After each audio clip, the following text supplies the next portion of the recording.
Hello good evening मेरे सभी साथियों को राधे राधे जय श्री कृष्णा। तो मेरे साथियों, आशा उम्मीद है कि आप सब है जो स्वस्थ होंगे मस्त होंगे। तो मेरे साथियों, आज की हमारी क्लास रहेगी जो प्रैक्टिस शीट है वो रहेगी अपन की यहाँ पे 14 नंबर क्लास रहेगी। अप्रैल के अंदर आपका बिल्कुल ऐसा ही हूबहू पेपर छपेगा। अगर आप इन क्वेश्चनों को याद करते हो तो आपकी एक सीट पक्की होगी। आपको अपनी सीट पर स्थान ग्रहण करने से कोई नहीं रोक पाएगा। मेरे साथियों, जिन साथियों ने अभी तक व्हाट्सएप ग्रुप को ज्वाइन नहीं किया है तो वो साथी व्हाट्सएप ग्रुप को ज्वाइन कर लें, ताकि आपको पीडीएफ कोई अन्य जानकारी आएगी वो यहाँ पे मिलती रहेगी। व्हाट्सएप ग्रुप के नंबर है मेरे साथियों 90 5715 और 47। इन व्हाट्सएप ग्रुप पर वो साथी मैसेज करें जो पशु परीक्षक बीएसटीसी और पीटीटी तीनों की तैयारी करते हैं। मेरे साथियों, राजस्थान जीके की क्लास है वो भी मैं लगाऊंगा आपकी, वो 1 महीने के बाद लगाऊंगा। धीरे धीरे अपने सब करेंगे मेरे साथियों, जल्दबाजी नहीं करनी है। इंपॉर्टेंट क्वेश्चन मैं आपको पढ़ाऊंगा, बेमतलब का कचरा नहीं पढ़ेंगे, ठीक है।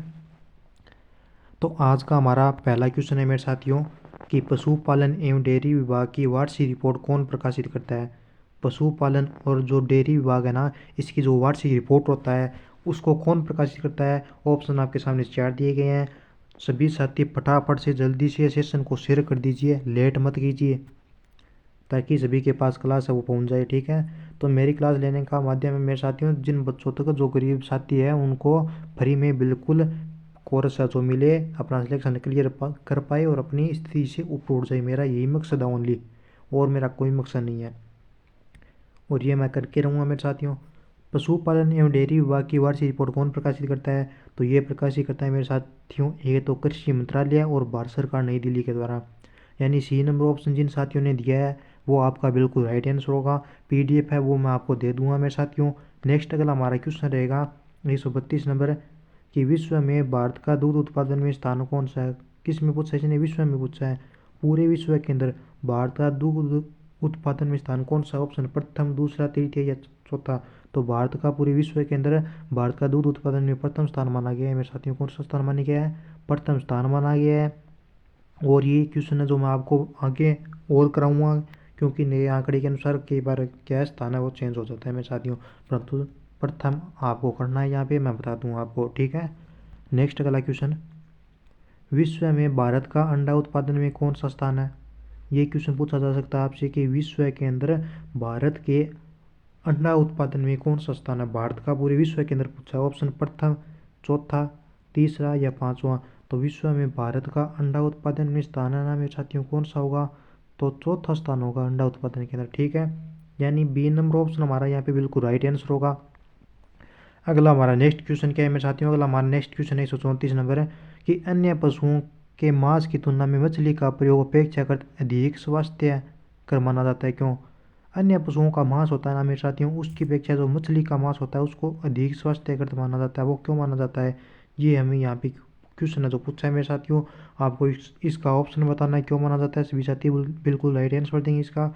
तो ये इसलिए माना जाता है क्योंकि इसमें असंतृप्त वसा अम्लों के कारण माना जाता है।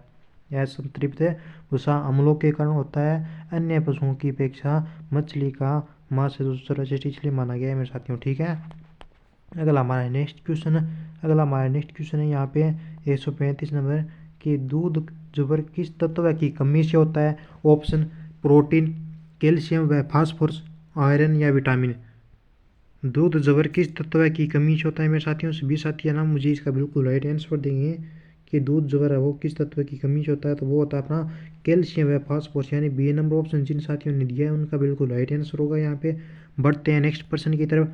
अगला हमारा नेक्स्ट क्वेश्चन रहेगा मेरे साथियों यहाँ पे 136 नंबर क्या है कि ट्रोकार कैन्युला किस रोग से संबंधित है। ट्रोकार कैन्युला किस रोग से संबंधित है, तो आपका राइट आंसर होगा टिम्पेनाइटिस से संबंधित है। ये एक प्रकार का रोग है, यानी डी नंबर ऑप्शन इस क्वेश्चन का आपका सही आंसर होगा। जिन साथियों ने डी नंबर ऑप्शन दिया है उनका बिल्कुल वाकई में तारीफ के काबिल है, वो इस क्वेश्चन को उन्होंने हल किया है, आंसर दिया है इसका। अगला हमारा नेक्स्ट क्वेश्चन है मेरे साथियों की पुलोरम रोग का पैथोजन है। पुलोरम ये क्या है, एक प्रकार का रोग होता है, ठीक है। तो इसका पैथोजन क्या है, इसने हमें ये पूछा है यहाँ पे। ऑप्शन आपके सामने विषाणु, जीवाणु, फफूंद या प्रोटोजोआ। तो जो पुलोरम रोग है ना अपना, इसका पैथोजन क्या है मेरे साथियों, तो इसका पैथोजन होगा अपना प्रोटोजोआ। यानी डी नंबर ऑप्शन जो साथी दे रहे हैं उनका यहाँ पे सही आंसर होगा, ठीक है। कौन सा आंसर होगा, डी नंबर वालों का सही आंसर होगा एकदम बिल्कुल। हाँ जी बिल्कुल। बढ़ते हैं नेक्स्ट प्रश्न की तरफ। अगला हमारा 138 नंबर यहाँ पे क्वेश्चन रहेगा मेरे साथियों कि भारत में कृत्रिम गर्भाधान किस सन में प्रारंभ हुआ। ऑप्शन 1917, 1939, 1940 या 1968। भारत में कहाँ पे, पूरे भारत के अंदर कृत्रिम गर्भाधान किस सन से प्रारंभ हुआ, तो ये हुआ था साथियों मेरे 1968 से प्रारंभ हुआ। कब हुआ, 1968 से। तो सर जी क्या हमारा डी नंबर ऑप्शन राइट होगा। हाँ जी, आपका जिन साथियों ने डी नंबर ऑप्शन दिया है उनका बिल्कुल राइट आंसर होगा। हाँ जी, सभी को एक साथ गुड इवनिंग। गुड इवनिंग, फटाफट से सेशन को शेयर कीजिए और कमेंट बॉक्स में आंसर करते रहें।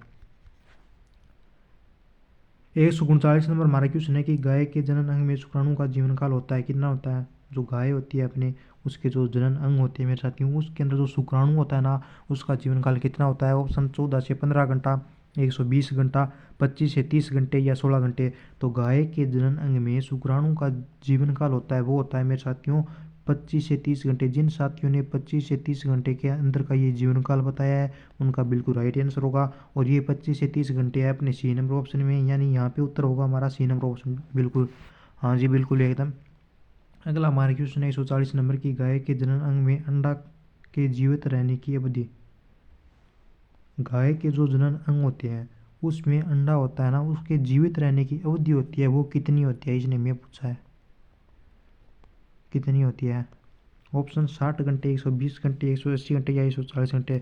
तो गाय के जनन अंग में अंडा के जीवित रहने की अवधि होती है मेरे साथियों 120 घंटे, यानी बी नंबर ऑप्शन जो साथी दे रहे हैं उनका यहाँ पे बिल्कुल राइट आंसर होगा। ठीक है मेरे साथियों।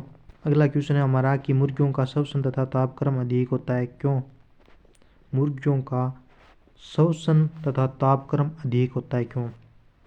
ऑप्शन, मुर्गियों की हड्डी खोखली होती है, या इनके शरीर पर पसीने वाली ग्रंथियां नहीं होती है, या इनके शरीर भार बहुत कम होता है, या इनमें से कोई नहीं ऑप्शन आपका राइट होगा। तो मुर्गियों का श्वसन तथा तापक्रम अधिक होता है किस वजह से, तो ये होता है मेरे साथियों इनके शरीर पर पसीने वाली ग्रंथियां नहीं होती हैं। मुर्गियों का श्वसन और तापक्रम अधिक होने का क्या कारण है, तो इनका कारण होगा कि इनके शरीर पर पसीने वाली ग्रंथियां नहीं होती है। ठीक है, याद रखना बी नंबर ऑप्शन आपका सही आंसर होगा। बढ़ते हैं नेक्स्ट प्रश्न की तरफ। अगला हमारा नेक्स्ट क्वेश्चन रहेगा यहाँ पे 142 नंबर कि मांस के लिए पाले जाने वाले 1 दिन से 8 सप्ताह के चूजे के लिए प्रोटीन युक्त खाद्य पदार्थ की प्रतिशत मात्रा होगी। यानी मांस के लिए पाले जाने वाले 1 दिन से लेकर 8 सप्ताह तक के जो चूजे होते हैं उनके लिए प्रोटीन की मात्रा होती है वो कितना प्रतिशत होगी मेरे साथियों, तो वो होगी आपकी प्रोटीन की मात्रा कितनी, 3312%, यानी 33.12% होगा, यानी इतना 33.12% होना चाहिए। ठीक है, अगला नेक्स्ट क्वेश्चन। अगला हमारा नेक्स्ट क्वेश्चन है कि भारत में गो पशुओं में कृत्रिम गर्भाधान कार्य सर्वप्रथम कहाँ किया गया था। कि भारत में गो पशुओं में जो कृत्रिम गर्भाधान सर्वप्रथम जो कार्य किया गया था ये कहाँ पर किया गया था। ऑप्शन, गजरिया फार्म लखनऊ में, मथुरा, इज्जतनगर या ऋषिकेश में। तो भारत में गो पशुओं में कृत्रिम गर्भाधान का जो कार्य सर्वप्रथम किया गया वो किया गया था गजरिया फार्म। और ये है कहाँ पे, तो आपका राइट आंसर होगा सर जी ये लखनऊ के अंदर। हाँ जी, लखनऊ के अंदर किया गया था, एकदम बिल्कुल राइट आंसर होगा आपका। तो ये नंबर ऑप्शन बता रहे हैं आप, तो सही होगा आपका कौन सा ऑप्शन, ए नंबर ऑप्शन। ठीक है, अगला 144 नंबर क्वेश्चन है कि वे औषधियाँ जो जीवाणु की अभिवृद्धि को रोकते हैं परंतु जीवाणु को नष्ट नहीं करती है उन्हें कहते हैं। ये 144 नंबर क्वेश्चन बोल रहा है कि वे औषधियाँ कौन सी है जो जीवाणु की अभिवृद्धि को रोकती है परंतु जीवाणु को नष्ट नहीं करती है, उनको क्या कहा जाता है, तो उनको बोलते हैं मैं साथियों एंटीसेप्टिक, यानी सी नंबर ऑप्शन हमारा यहाँ पे बिल्कुल राइट आंसर होगा एंटीसेप्टिक। वे औषधियाँ जो जीवाणु की अभिवृद्धि को रोकते हैं परंतु जीवाणुओं को नष्ट नहीं करती है उन्हें कहते हैं। ठीक है, आपने सुना होगा डॉक्टर के पास जाते हैं तो बोलते हैं कि इसको एंटीसेप्टिक दिया, तो बोलते हैं ना, हाँ तो यही है ये। अगला हमारा 145 नंबर क्वेश्चन क्या है मेरे साथियों, वाला पे 145 नंबर क्वेश्चन है कि रोग प्रतिरक्षी क्या होते हैं। ऑप्शन, लिम्फोसाइटस, अपरिवर्तित प्रतिजन या ग्लोबिन मालिक्यूल, या उपरोक्त में से कोई नहीं। रोग प्रतिरक्षी क्या होते हैं ये किसे कहा जाता है, तो ये होते हैं मेरे साथियों अपरिवर्तित प्रतिजन होते हैं। यानी यहाँ पे आपका 145 नंबर क्वेश्चन का बी नंबर ऑप्शन है वो आप टिक कर लीजिए, राइट आंसर होगा। फटाफट से सेशन को जल्दी से शेयर कीजिए और इन क्वेश्चनों को याद कर लेना मेरे साथियों, मैं आपको पहले ही बोला हूँ रोज़ के 25 या 50 क्वेश्चन करवाता हूँ, कोई ज़्यादा तो करवाता नहीं हूँ। अगला हमारा नेक्स्ट क्वेश्चन है कि वर्ष भर प्राप्त होने वाला हरा चारा है। ऑप्शन बरसीम, जई, नेपियर घास या उपरोक्त सभी। वर्ष भर, यहाँ पे ये देखो वर्ष भर बोला है इसने कि वर्ष भर प्राप्त होने वाला हरा चारा कौन सा है। बरसीम ये नहीं है, वर्ष भर प्राप्त नहीं होता है। जई ये भी नहीं होता है। नेपियर घास, हाँ जी ये होता है। उपरोक्त सभी ये गलत होगा आपका। ठीक है, नेपियर घास है ये वर्ष भर क्या है, हरा चारा है हमें साथियों, ये प्राप्त होता है हमें। 147 नंबर क्वेश्चन है कि निष्क्रिय उपार्जित रोधक क्षमता की कितनी अवधि होती है। निष्क्रिय उपार्जित रोधक क्षमता की कितनी अवधि होती है, तो इसकी अवधि होती है मेरे साथियों 10 से 20 दिन। यानी बी नंबर ऑप्शन जिन साथियों ने दिया है उनका बिल्कुल राइट आंसर होगा। अगर आपको आज मेरी आवाज़ कम सुनाई दे रही है तो अपने फ़ोन की जो आवाज़ है वो बढ़ा लें, और क्वालिटी कम है मतलब आपको स्पष्ट अक्षर दिखाई नहीं दे रहे हैं तो अपने फ़ोन की क्वालिटी बढ़ा लीजिए।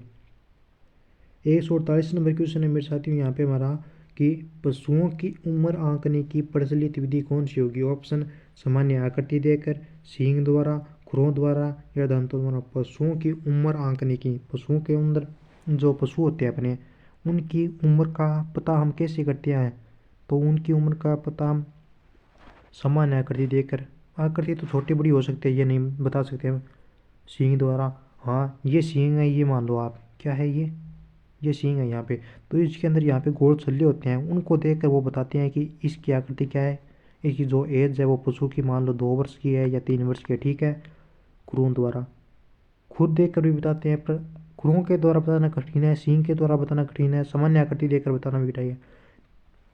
ये तीनों बताएंगे ना अपन देखें तो ये कठिन कार्य है। तो पशुओं की उम्र आंकने की प्रचलित विधि पूछा है, यानी जो सबसे सरल विधि है, यानी जो सबसे काम में ली जाती है, प्रचलित कौन सी विधि है, तो वो होगी दांतों के द्वारा।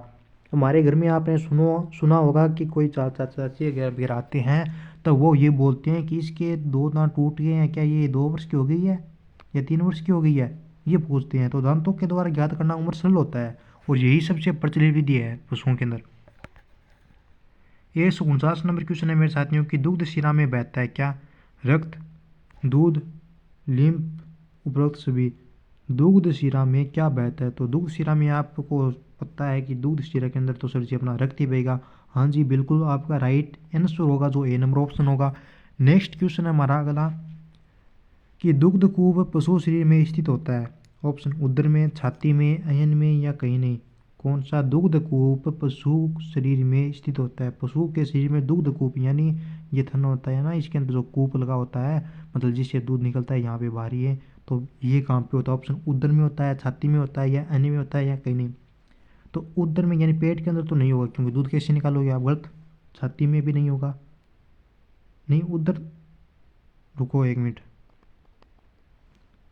उधर तो उधर ही होगा मैं चाहती हूँ, क्योंकि पेट के अंदर ही तो, यहाँ से मतलब इसको हरा चारा डालेंगे अपन, बंटा गिरा वगैरह देंगे तो इसके अंदर ही तो वो दूध की जो प्रोसेस है वो चालू होगी, शुरू होगी। छाती में थोड़ी होगी उसके कोई, पेट के अंदर खाना जाने के बाद ही वहाँ से सिस्टम उसका स्टार्ट होगा। तो राइट आंसर होगा हमारा ए नंबर ऑप्शन, छाती एन कहीं नहीं। ये तीनों ऑप्शन आपके गलत होंगे मेरे साथियों, ए नंबर ऑप्शन आपका बिल्कुल राइट आंसर होगा। नेक्स्ट क्वेश्चन, गाय के बछड़े को जन्म के दूसरे सप्ताह में प्रतिदिन कितना दूध पिलाना चाहिए। किसको, गाय के बछड़े को जन्म के दूसरे सप्ताह में प्रतिदिन कितना दूध पिलाना चाहिए। गाय के बछड़े को जन्म के दूसरे सप्ताह में प्रतिदिन कितना दूध पिलाना चाहिए। ऑप्शन ए बटा 5 भाग शारीरिक भार का, ए बटा 10 भाग शारीरिक भार का, या ए बटा 15 भाग शारीरिक भार का, या 1 बटा 20 भाग शारीरिक भार का। तो गाय के बछड़े को जन्म के दूसरे सप्ताह में प्रतिदिन कितना दूध पिलाना चाहिए, तो मेरे साथियों उसको 1 बटा 10 शरीर भार का दूध पिलाएंगे। ये क्वेश्चन मैंने आपको कल और परसों, कल जो 2 क्लास एक इन दोनों क्लासों में बताया था। ये क्वेश्चन मैं आपको अब तीसरी बार बता रहा हूँ। ठीक है, बी नंबर ऑप्शन आपका यहाँ पे बिल्कुल राइट आंसर होगा। नेक्स्ट क्वेश्चन, अगला हमारा प्रश्न है मेरे साथियों की मुर्गी के शरीर का सामान्य तापक्रम क्या होता है। ऑप्शन आपके सामने 98, 97, 107 या 101। तो मुर्गी के शरीर का सामान्य तापमान होता है मेरे साथियों 160 डिग्री होता है। कितना होता है, 160 डिग्री मुर्गी के शरीर का सामान्य तापमान होता है, यानी सी नंबर ऑप्शन आपका बिल्कुल राइट आंसर होगा। बढ़ते हैं नेक्स्ट प्रश्न की तरफ। अगला हमारा नेक्स्ट क्वेश्चन है मेरे साथियों 153 नंबर कि गाय के शरीर का सामान्य तापमान कितना होता है। वो तो था मुर्गी का, अगर आपसे पूछा जाए कि गाय के शरीर का सामान्य तापमान, तो याद रखना गाय का होता है 101.5 डिग्री, 101.5 डिग्री होता है गाय का सामान्य तापमान। ठीक है, बढ़ते हैं नेक्स्ट प्रश्न की तरफ। भेड़ के शरीर का सामान्य तापमान पूछा है इसने यहाँ पे। तो भेड़ के शरीर का, गाय का तो हो गया वो 101 हो गया ना, गाय का पॉइंट ये हो गया। भेड़ का पूछा जाए तो इसको 2 कर देना, पॉइंट आगे बढ़ा देना थोड़ा, 102 हो जाए। यानी भेड़ के शरीर का सामान्य तापमान होगा, ये तो होगा अपने भेड़ का 102 डिग्री वाला, ठीक है। वो 101 बताया मैंने, वो था गाय का। अगला हमारा क्वेश्चन रहेगा, गाय में साधारण पशु की नाड़ी गति प्रति मिनट क्या होती है। गाय में साधारण पशु की नाड़ी गति प्रति मिनट क्या होती है। ऑप्शन 42 से 60 होती है प्रति मिनट। ऑप्शन में आपको क्या बताऊँ, आपके सामने 4 ऑप्शन दिए गए हैं, इसलिए मैं क्या बोल के बताऊँ आपको। तो इन 4 ऑप्शनों में से देख के सीधा चूज करना है, एक ऑप्शन है। तो गाय में साधारण पशु की नाड़ी गति प्रति मिनट होती है, वो होती है कितनी, तो 42 से 60। क्या हो गया, बोल नहीं सकते हो क्या आप, तेज गति से बोलो फटाफट जल्दी से। खाना वाना नहीं खाया क्या आपने, जो आंसर नहीं बता रहे हो फटाफट से। नेक्स्ट हमारा क्वेश्चन है 156 नंबर की, निम्न में से किस पशु को यूरिया नहीं खिलानी चाहिए। तो दूध पीते हुए बछड़े को नहीं खिलाना चाहिए। ये भी क्वेश्चन मैं आपको दूसरी बार करवा रहा हूँ कि निम्न में से किस पशु को यूरिया नहीं खिलानी चाहिए। तो जो बछड़ा दूध पीता है उसको नहीं खिलानी चाहिए मेरे साथियों। बढ़ते हैं अपनी प्रश्न तो अपने ये पूरे हो गए, ठीक है। 25-26-30 ये प्रश्न थे जो पूरे करा दिए। अब बात आती है मेरे साथियों कि जिन साथियों ने पशु परिचय BSTC और PTT का एग्ज़ाम देने जा रहे हैं वो इस व्हाट्सएप ग्रुप से जुड़िए मेरे साथियों। यहाँ पे आपको क्लास का नोटिफिकेशन, क्लास की PDF, नोट्स वगैरह वगैरह मिलता रहेगा मेरे साथियों। 90571547 ये व्हाट्सएप नंबर है, इन पे मैसेज कीजिए और मेरी टेक्निकल टीम है जो आपके व्हाट्सएप ग्रुप में ऐड कर देगी। और हाँ, एक बात मैं आपको बता दूँ, PDF आप व्हाट्सएप ग्रुप में जुड़ जाओगे ना, उसके बाद जो भी आप क्लास लोगे उसकी आपको PDF मिलेगी, ठीक है। यानी जुड़ने के बाद रोज़ की क्लास होगी, उसकी PDF आपको मिल जाएगी, ठीक है। आंसर है जो आपको क्लास से देखने पड़ेंगे मेरे साथियों कि इस क्वेश्चन का ये आंसर है। आप अपने एक रजिस्टर लगा लो, उसमें नोट कर लेना, ठीक है। धन्यवाद, मिलते हैं कल नेक्स्ट क्लास में सुबह मॉर्निंग में। जय हिंद, जय भारत।